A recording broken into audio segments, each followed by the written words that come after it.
Hello everyone and welcome back to the Great Book of Grudges. My name is Nathan and we're back with another Total War Warhammer video, continuing our series once again on all the missing units for certain factions. This is because we're expecting cross-game DLC and it's just kind of nice to talk about stuff that could potentially come into the game in the future. Today we're going to look at the Warriors of Chaos because, well, they were the first DLC for the Warhammer series and they're in a pretty bad place still. I'm imagining that it's all but being guaranteed that they're going to get some sort of rework in the future with some new units, some new legendary lords, and just some fun mechanics, or at least I hope so. So let's not waste any more time and jump right in, but before anything I just want to say, I know that I'm not replying to a lot of comments lately, I'm still reading them and so on. It's not like I'm ignoring you guys, it's just I've been a bit preoccupied as I am getting ready for surgery and so on. In fact, I've got my first procedure today, so by the time this video comes out, I should be leaving from keyhole surgery. But yeah, with all that being said, let's just jump right in because there's a lot to talk about, a lot of really cool stuff too. So firstly, in terms of generic lord and heroes, we're really not missing much. What I'd say is it would be nice for Chaos Lords to have different weapon options because, you know, that would be kind of cool. As on the tabletop, they could be sword and board, they could have additional hand weapons, great weapons, flails, halberds, and lances if mounted, and, you know, it's just nice to have some variety. Obviously, when it comes to the Chaos Sorcerer Lords, it would just be nice to have access to different laws of magic. Right now we have access to the Law of Death, the Law of Fire, and the Law of Metal, and the Law of Shadow, sorry about that, but obviously we do need the Law of Nurgle, the Law of Tzeentch, and the Law of Slaanesh, which I'm assuming is going to happen. Sometimes Creative Assembly forget these things, as we've seen with other races and factions which are missing laws of magic. Obviously, we weren't going to get them prior, but, you know, this is just serving as a reminder to Creative Assembly. We are missing a unique generic lord, which is kind of weird that we're not getting it in the base rosters of Warhammer 3. This is, of course, the Demon Prince, as they were kind of big in lore, and they're a mainstay unit. It's a bit strange. Obviously, the way I see it is they're probably holding out the Demon Princes, hopefully for unique designs if we see, like, Demon Princes of Khorne, Slaanesh, Tzeentch, and Nurgle, and just see them with their own flair.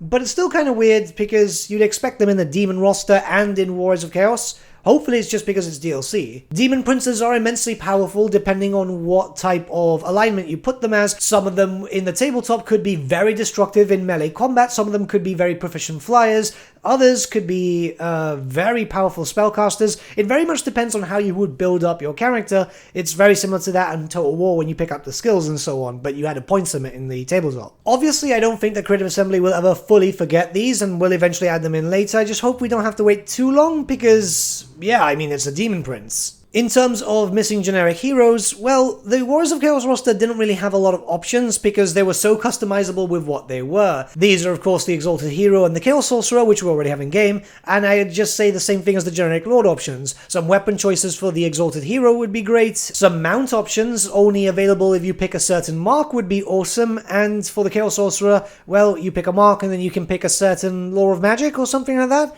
I don't know, that or just generic Chaos Sorcerer Law of Slaanesh, Chaos Sorcerer Law of Nurgle, and so on. I think that's the fastest we've ever gone through generic Lord and Hero choices, but it kind of makes sense. Chaos was always supposed to be just build from a kind of framework and then just expand as how you wanted. So with that we can start looking towards the generic missing units and some unit variants and so on, because there's a few that's actually missing and it's a bit of a shame that we still don't have them in game. So the first missing unit is a variant, but a very popular one on the tabletop. This is the Chaos Warriors with additional hand weapons. Believe it or not, they were extremely popular because, well, you know, you could get a lot of extra attacks and it kinda worked in your favor, especially if you were fighting against, say, for example, Skaven, Vampire Counts, Tomb Kings, anyone who used to bring infantry as a horde. You want to cut them down quickly so you can beat them by army losses and so on. We have all the different variants. We've got sword and board, we've got the halberds, and we've also got the great weapons. It's just a weird thing that we haven't received these ones just yet. I do believe that the Khornate roster has additional hand weapons,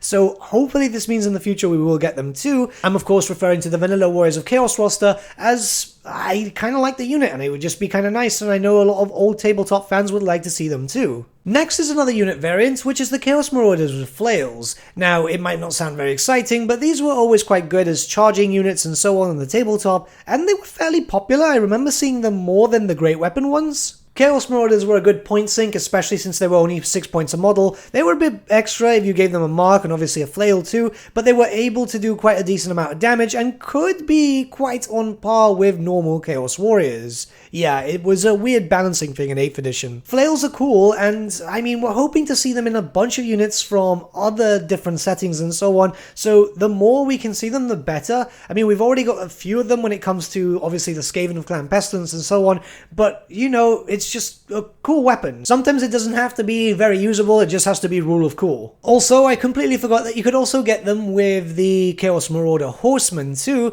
so, I mean, while we're at it, that would be kind of nice.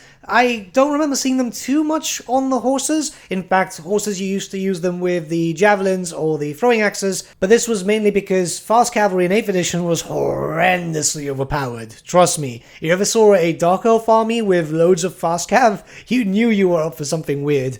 But we're now back to some unique units, one being the Chaos Ogres. You see, in lore, ogres are very resistant to the magic of chaos. However, nothing is really too resistant, and eventually, if you spend enough time there, you will end up getting corrupted too. The warping powers of chaos are indeed very, very powerful, and Chaos Ogres were fairly decent, a little overcosted for their points, but then again, this was 8th edition, a lot of stuff was kind of overcosted, unless it was meant to be a horde, which is how Games Workshop got you. So there were 3 different variants on the tabletop. You could have them with heavy armor and a hand weapon, additional hand weapons, or even with a great weapon too, which, you know, is pretty much the 2 standard ogre balls, and then obviously the iron guts. This is something which will probably use the same animations and so on. It's a literal reskin where you could just change a few things of their body itself, nothing like too heavy, put a few mutations on it, and there you go, because it would use the same animations and everything. They're likely not top priority for Creative Assembly, but they would be nice to have, especially for those people who used to use them on the tabletop. I know some people did, it's just something which I always thought was overcosted. That being said, unit variety and all that is pretty good, so, you know, why not? You could also have them with the marks of Chaos if you wanted to. Mark of Khorne, Mark of Tzeentch, Mark of Nurgle, Mark of Sinesh. There was no real models to distinguish them, though I know that lore does dictate them being vastly different when they take a mark. However, we've already seen stuff like the Chaos Spawn and so on, so I really doubt that we're going to get something completely unique with different marks if we ever get them. And you know what, that's fine as long as we end up getting them, because some people kind of like monstrous infantry. Alright, now we can look at a unit which I know a lot of people aren't too keen on because I know, it's gonna have the same functionality as the Manticore, but this is the Chimera, a unit I quite like because it looks cool. Again, rule of cool, very important. I base a lot of my armies, my fluffy ones, not my competitive ones, of course, as rule of cool. So yeah, it might not be the best unit, but sometimes I like to take them on the tabletop just because, yeah, I mean, it looks awesome. I'll be very honest with you, it's another flying monster with pretty much the same functionality as a Manticore, but could be upgraded with Flaming Breath, Regenerating Flesh, Venomous Ooze, and could be a bit better in terms of stats and so on. So it could literally be done in such a way that you could have Manticores, but then you could also have Chimera as a higher tier, which could work kind of well, as, you know, variety is a spice of life. Sometimes you want the more expensive one because it's stronger, sometimes you want the weaker one because it's cheaper. It really depends on the player.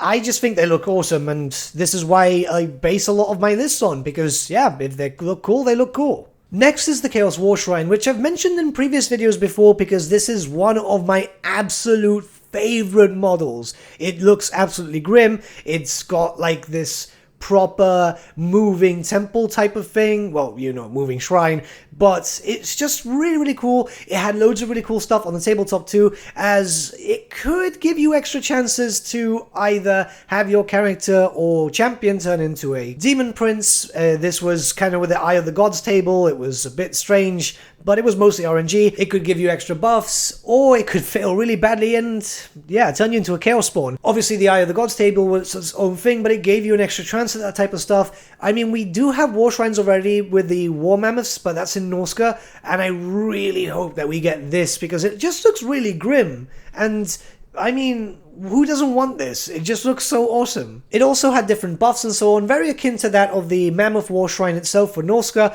so you already know how to use one, but it's just a different style, it's a different look, and it looks pretty awesome. I know, I'm saying that a lot, but it's one of my favorite minis. This could also be a mount option too, which would be pretty cool. I mean, I imagine it with Chaos Sorcerers and so on, as they were able to take marks. I wonder if we'll ever get dedicated ones. I mean, this is pretty much the undivided one, and if you wanted to make it look like Nurgle, Slaanesh, Khorne, or Tzeentch, you had to obviously kit bash a little bit and so on. I don't know. It would be nice to get unique ones, but I'm pretty content with just the standard one because, yeah, like I said, it's cool. The Slaughter Brute is the next up, and believe it or not, this is not a cornate monster as most people seem to believe. In fact, it's just a monster that was enslaved by magic and has been horribly twisted and mutated as time has progressed. Pretty much all its battlefield role was throw it into the battlefield and let it do its damage. It had a whopping 7 strength, decent toughness, a high wound count in all honesty, and it was just able to do quite a lot. I'm imagining that this, if it gets implemented, has Rampage or something, because, I mean, it kind of makes sense for what it is, but these were always really, really cool, and, I mean, you can see the model on the screen right now. It's cool factor, again. I don't know what people would want to use this for as, well, the thing is the Warriors of Chaos roster is very melee-centric, so a big monster like this could work, but if you're against anti-large, then it could not really do that well. Though I imagine a Doomstack of this might be kind of fun to move around, because they should be decently mobile. They had movement 6 back on the tabletop, which was decently fast. Not exactly massively fast, but you could get up close to your enemy's face pretty quick. That is, if a cannon didn't take it out, but that's because that was an issue with 8th edition. Let's not talk about that. And lastly, from the 8th edition army book, we have the Mutalift Vortex Beasts. Now, again, these are not creatures of Tzeentch, but rather creatures of magic and mutation. It's more undivided than anything else. What made this monster extremely unique was that not only was it quite destructive, but it had an innate bounce spell known as Aura of Mutation, which acted kinda like its own lore of magic. It was able to turn stuff into Chaos Spawn, it was able to do a lot of damage, it was just very unpredictable. Essentially, how it worked was more RNG than anything, and it's what made the creature so interesting, because obviously every one of the possible results were fairly decent. It could do damage, it could spawn, it could just do so much that you wanted to bring one just for the random nature. And, you know, it had a 4-up armor save, it could have regeneration too, it had a decent amount of attacks, also had terror. These were quite popular, they were annoying to paint, and you can probably see by the model, but yeah, these were absolutely awesome. And it's something I'd love to see. There's so much possibilities, especially with some big mutant monsters, so hopefully we get to see them. Though we've been having modders lately trying their attempts, and that's pretty cool. You can tell that the modders are quite into the idea of these things, and hopefully Creative Assembly takes suggestions, because, you know, the Warriors of Chaos right now, they're not really the most fun. It's just kind of boring, and monsters and stuff like that would kind of make it more fun, I'd say. Okay, so before we move on to some other unique units, we also have to address something. Warhammer 3 is introducing some units from the Warriors of Chaos 8th edition army book into the monogod factions like the Skull Crushers, and obviously the Marauders of Slaanesh, the Hellstriders, and so on. It would be a damn shame if they wouldn't be able to be used in the Warriors of Chaos roster too, so maybe when the rework happens they just port it over, because it's literally the same unit. I mean, I could hope so. The Hellstriders were a popular unit for me, especially for the competitive scene, as they were fast cavalry, and I've said it earlier in the video, fast cavalry was just kind of broken. The Skull Crushers, on the other hand, I know a few friends of mine who loved them because they were kind of broken too. Chaos was in a very good place when it came to 8th edition, believe me. So it would be nice if the rework happened and just ported that over. I think that would be kind of cool. Maybe I'm asking for too much, but we know modders are going to do that day one as soon as they can anyway. I wouldn't say there's much from the supplements that could be added in. I mean, there's the Chaos Siege Giant, which would be kind of cool. I'm expecting that to be more with the Chaos Dwarfs than anything else, though it would be nice to be able to have that just to hit down walls sooner, unless, you know, they actually remember to give normal giants the ability to hit walls. At least I hope so. The Chaos Siege Giant could literally just have the same functionality but hit down walls faster, and it's a cool model. Again, sometimes rule of cool is just that. The thing is, I can't speak too positively about big monsters, because the more I know about them from 8th edition and so on, they were pretty useless. Big monsters in tabletop were pretty useless. However, they've got more functionality in Total War, so it could be kind of cool. There's a gigantic Chaos spawn, which I imagine would be the Chaos equivalent to that of the Lizardmen Dreadsaurian, and again, it looks cool. I never really saw one ever getting played, but then again, this was a Forge World model, and Forge World was extremely expensive. But I imagine that this being there as a Chaos equivalent to a Dreadsaurian in a sense, it would be kind of memey. You could have a big monster. It's just there if you want to use it. Plus, you know, Forge World is usually kind of bringing in the flagship units when it comes to DLC, so this could be a good way to do one. Anyways, now we can start looking towards some legendary characters, and yeah, the thing is here, when it comes to these characters, they could fit in Norska, they could fit in their respective monogod list, or they could fit in the Warriors of Chaos. We don't know exactly what's going to happen with some of these characters, and that's completely up to Creative Assembly. I imagine that they've got some sort of plan, or at least I hope they have some sort of plan, because some of these characters could be really well in some other faction. Galrock is a character that many people have been wanting because I believe there was some leak artwork from the very beginning of Warhammer 1 which had its name or something. I'm not too sure as I didn't really kind of follow that type of stuff back in the day. However, this is the first ever Chaos Dragon, a very powerful spellcaster, which the dragon itself is still trying to beat the demon that's possessing it. It's a lord choice back in the tabletop. I imagine that this would be turned into a legendary hero of some sorts instead, but it's really cool. I've got the miniature myself. It was a pain to put together, and it had a kind of weird mechanic on the tabletop where the actual dragon would try to bite itself to fight off the demon.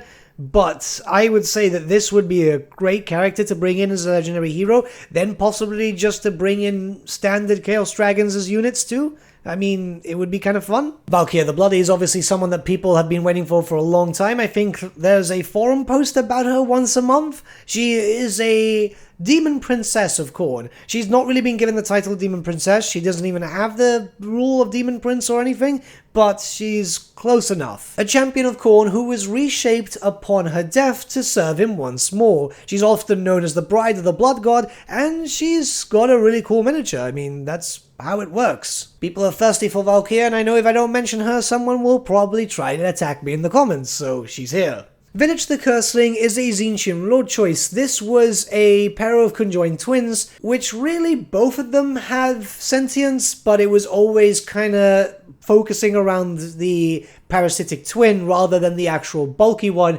This was then switched around during the end times and all that because, you know, this makes sense, but hey. One of the most impressive models, I remember buying this day one when it got released at my local store because I thought, wow, this is really cool. I had no intention of playing a Tzeentchian army, but sometimes you look at a miniature and you think, damn, that's awesome. This would be a melee hybrid spellcaster, so you'd be able to put him up front and let him do his damage. Last one would be Festus the Leech Lord, as Festus himself was a hero choice for some reason, but he's a very popular character. He's a doctor who kind of lost his sanity and Nurgle kind of paved his way in for it, and now he serves Nurgle, spreading plague everywhere. This former Imperial is very popular. I believe he's still alive in the Age of Sigmar timeline too, mainly because just fan service. And, you know, cool model once again. I'd say that this is all the stuff that would be there, as we already have 3 Legendary Lords, so we've already mentioned 3 more. That takes us up to 6, so we have just 6 there for everything in terms of Legendary Lords for the Warriors of Chaos. 6 Legendary Lords is fair enough, I'd say. Well, actually 7, I forgot about Galrock, sorry about that, unless he becomes a Legendary Hero. But I think that's okay, though they might switch around. I don't want to go over every single character because a lot of them are very much the same, and I just wanted to go over this because, well, you know, these are the main ones, these are the most well-known, it kind of fits with that theme, but Creative Assembly could easily decide that no, Valkyria, Village, and Festus could be moved to their respective monogod factions and then they use other Legendary Lords to bulk up the Legendary Lords for the Warriors of Chaos. If that makes sense to you guys? I think it makes sense. I hopefully aren't losing you guys. It's just these things have always been a bit confusing since monogods have now come into the picture. Obviously there's a bunch of potential legendary heroes we'd want to see, or they could be turned into legendary lords, like for example Vardak Krom, who is Archaon's right-hand man through both the Storm of Chaos and a bit of the End Times too.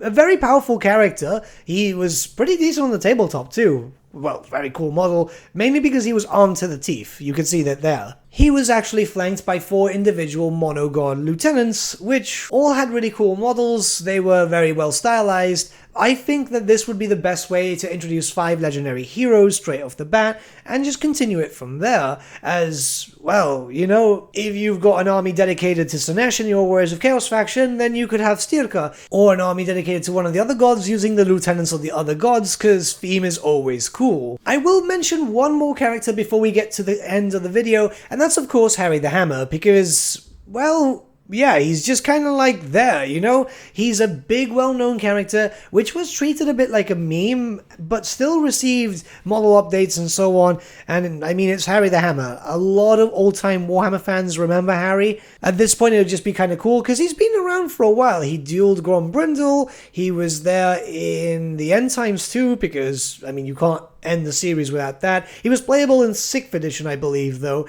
and yeah, I mean, it's just a big throwback that I think a lot of people would appreciate, so why not? Obviously, there's a lot of missing characters, and I'm just going through some of them, because if not, we'd be here for ages. If you're more interested in specific ones from specific gods and so on, I have done missing character lists for all the monogods in previous videos. It's all on the channel, and that goes into much more detail, going into characters that you might have not heard of, maybe even some from like 5th edition, 4th edition, just some really fun ones, which I hope eventually get made into characters, because the monogod factions desperately need a lot. We're not gonna be happy with, say, 4 different Keeper of Secrets and 4 different Changer of Ways and 4 Bloodthirsters. There needs to be variety, it needs to be other stuff, or else people are going to get bored, and I wouldn't blame them. I wouldn't blame them. But one last thing, and this is more of a personal hope, and just kind of putting it out there for Creative Assembly and Games Workshop, as I know that some CA devs listen to these videos. Yep, I know. The End Times units and characters. There's a lot of really cool ones that were implemented during the End Times, but their lore put them as they existed for hundreds of years and so on, so they're not really End Time specific, they were always there in a sense. I just really hope that they see it that way, and mostly Games Workshop, I think, because, you know, Games Workshop can be weird, but, you know, these are characters like Scar Bloodwrath, the Glockkin, some units too, like obviously the Putrid Blight Kings. Those would be really, really cool to see here. These would work as cross-promotion. Tell that to Games Workshop, because, you know, they're still on sale for Age of Sigmar, so if they see it in-game, they might buy it here. Sorry, had a bit of a frog in my throat. No, I'm just saying, you know, hint, hint, nudge, nudge, because they're cool. A lot of people want them. The Glockkin is a massive model. People would absolutely love that. Scar Bloodwrath is one I'd love to play with, or the Wrathmongers. It's just, it can work. They've changed up the timeline enough, you know, Repanse being alive and all this type of stuff. Who's to say that they couldn't have existed around that time like Repanse now exists in the time of Karl Franz? I'm just putting it out there because it would be a shame if we didn't see them. Plus, a lot of End Time stuff gets implemented. A lot of End Time stuff gets implemented. It's already been implemented, yet, for some reason, these things, no. It's just very weird to me. This is likely the last time I'm going to talk about the End Times, unless Nagash comes in, which they've been hinting, and if he does and he shows up with the End Times form, then I'm going to rant. I'm going to rant for days. But with all that being said, this is the list. It's mostly covering units because I'm more really interested in units. Lords and all that we'll see in the future, because obviously with the whole monogod situation, we don't know exactly what's going to happen. But let me know your thoughts in the comments below. Let me know if I missed any units, and let's start a bit of a discussion. Hopefully by this point, I should be on my way home. I hope. But with that, my friends, we've come to the end of our video. Thank you so much for watching. If you did enjoy the video, might I suggest giving the video a like, or even subscribing to the channel, as it really does help us out. In the description section below are various links to different social media platforms such as Facebook, Instagram, and Discord. Also in the description section is an affiliate link with Element Games where you could buy loads of hobby-based products, not just Warhammer, for 10 to 25% off. Making a purchase using that link and also our special code, which is also in the description, supports the channel at no extra cost to you, which we think is rather cool. A big thank you to our patrons. Your support means the world to us. It's amazing that people want to help a small channel like us grow and get to a higher level of content. A big thank you to Gibraltar LUSC, Ryan Bertsche, Andrew Prince, and Okro for subscribing to us at our Fane level. You guys are super cool. And a big thank you to Edward Yule, VS Vasan, Aaron Whitman, and Shaggy for subscribing to us at our King level. Honestly, we can't thank you all enough. And lastly, a big thank you to all of you for liking, sharing and commenting on these videos. Honestly, it's because of you guys that the channel's been growing at such a great pace lately, so we can't thank you all enough. But with that, my friends, thank you so much for watching once again, and we shall see you all again very, very soon. Have a good day.